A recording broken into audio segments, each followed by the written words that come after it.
Chers téléspectateurs, vous êtes toujours sur Live Docteur et nous sommes toujours en compagnie du docteur Ouzan.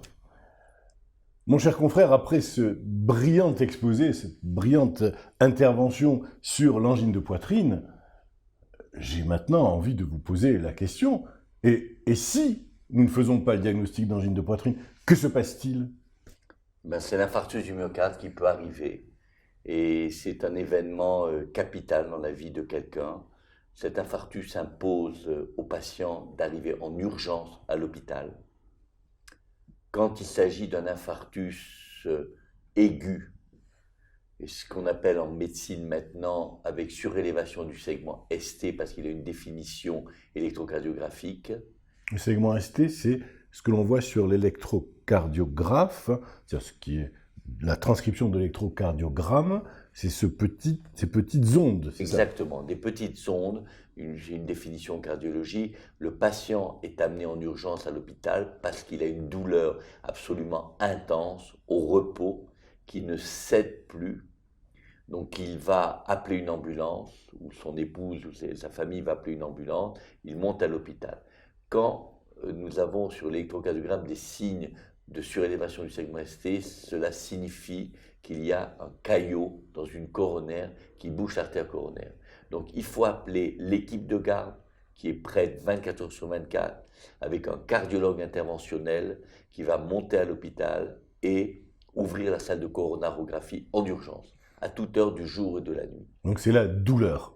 La douleur, c'est la douleur. Voilà. Avec cette impression, disaient nos maîtres, d'impression de mort subite. Exactement. Avec souvent accompagné de suée, avec une impression également d'anxiété énorme.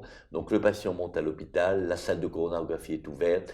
On va faire une coronarographie dont nous avons parlé en urgence, soit par voie fémorale, soit par voie radiale, et objectiver où se trouve le caillot. Et là, on va passer un guide, qui est un petit fil qui va permettre de franchir le caillot. En général, ce franchissement est assez facile puisque le caillot est frais. Donc on va passer le guide, ensuite on va passer un ballon pour ouvrir cette artère et très vraisemblablement, donc dans 98% des cas, poser un stent en urgence. Donc nous sommes toujours dans les artères coronaires. Toujours dans les artères coronaires. Et le patient immédiatement ressent une amélioration. La douleur disparaît, il est beaucoup plus calme. Bien entendu, de façon parallèle, il va être traité par des médicaments, essentiellement ce qu'on appelle des anti-agrégants plaquettaires, que l'on donne à forte dose dès qu'il arrive à l'hôpital ou même dans l'ambulance. Il va être traité par de l'héparine de pas poids moléculaire pour dissoudre le caillot. Il va prendre bien entendu une dose de charge d'aspirine et commencer le traitement classique qui est bêta-bloqueur, statinime, des statines et un traitement conventionnel. Donc le patient après coronarographie, va aller en unité de réanimation cardiaque où il va être surveillé pendant les 24 heures ou 48 heures après infarctus. Pourquoi il va être surveillé ?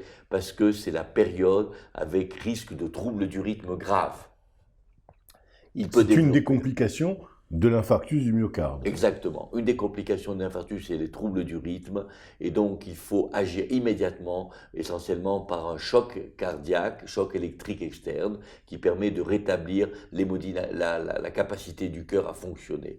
Donc, le choc électrique cardiaque, c'est ce que l'on a l'habitude de voir dans les feuilletons américains, où on pose les deux plots et on envoie une décharge. Exactement. Et ça, c'est le grand événement des unités de cardiologie, de soins intensifs qui ont permis de traiter ces patients qui sont sujets à ce type de troubles du rythme.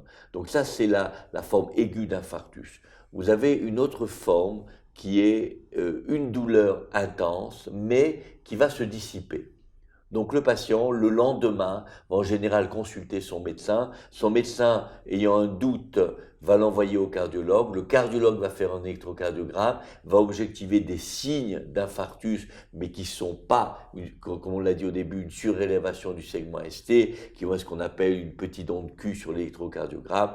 Donc va faire le diagnostic d'infarctus. Est-ce qu'il y a une prise de sang, un diagnostic biologique qui permet d'affirmer ou d'infirmer le diagnostic Tout d'infarctus à fait. du cœur. Ce qu'on appelle le dosage maintenant international de la troponine, qui va être faite au laboratoire ou à l'hôpital et qui va permettre le diagnostic d'infarctus, mais d'infarctus constitué déjà.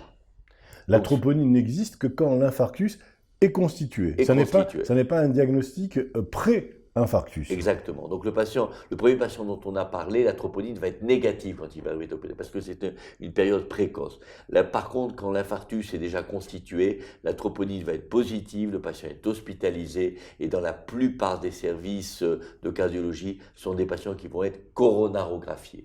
Sauf le patient pour lequel on juge que la coronarographie est trop dangereuse parce qu'il est trop âgé, parce qu'il est trop fragile, parce qu'il a une insuffisance rénale majeure et que la coronarographie va l'entraîner à la dialyse. À ce moment-là, on traitera de façon conventionnelle par des médicaments. Mais maintenant, dans 98% des cas, on fait une coronarographie retardée qui n'impose pas que les médecins arrivent dans la nuit et traitent ce patient.